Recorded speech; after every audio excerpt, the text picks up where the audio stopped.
વડોદરા ગ્રામ્ય એલસીબીએ ₹1.06 કરોડનો વિદેશી દારૂ ઝડપ્યો. કન્ટેનરમાંથી 6180 ક્વાટરિયા જપ્ત.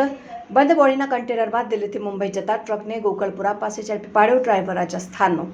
વડોદરા ગ્રામ્ય લોકલ ક્રાઇમ બ્રાન્ચ દ્વારા ઓપરેશન પરાક્રમ અંતર્ગત બંધ બોડીના કન્ટેનરમાંથી ભારતીય બનાવટનો વિદેશી દારૂનો મોટો જથ્થો ઝડપી પાડવામાં આવ્યો છે. કુલ ₹1,06,68,520ના મુદ્દામાલ સાથે આરોપીની ધરપકડ કરાઈ છે.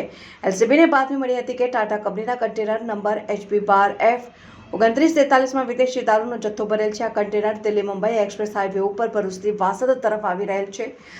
બાતમીને આધારે ગોકળપુરા ગામની સીમા વોચ ગોઠવી કન્ટેનરને ઝડપી પાડી તપાસ કરતા વિદેશી દારૂની પેટીઓ મળી આવી હતી. કન્ટેનરમાંથી વિદેશી દારૂની પેટી નંગ 1280, જેમાં કુલ ક્વાટરિયા નંગ 6180, કિંમત ₹94,58,520, મોબાઈલ ફોન નંગ 1, કિંમત ₹10,000 તથા ટાટા કંપનીનું કન્ટેનર ₹10,00,000 મળી કુલ ₹1,06,68,520નો મુદ્દામાલ કબજે કરાયો. પકડાયેલ ડ્રાઈવરનું નામ લખન મહિપાલ વિશ્નોઈ રહેઠાણ ધતરવાલોકી ઢાણિયા ભાકરાશની પોસ્ટ સાંગણિયા તાલુકા લુણી જિલ્લા જોધપુર રાજસ્થાનનું હોવાનું જાણવા મળેલ. પૂછપરછમાં તેણે જણાવ્યું કે રાજુરામ મોઠારામ બિશ્નોઈ નામના ઈસમે ગોવા ખાતે બનાવેલ અને ધર્માભાઈ નામના ઈસમે ગોવા મડગઈ ઇન્ડસ્ટ્રીયલ ખાતેથી વિદેશી દારૂ ભરેલ કન્ટેનર આપેલ અને ગુજરાત તરફ લઈ જવાતું જણાવેલ હતું.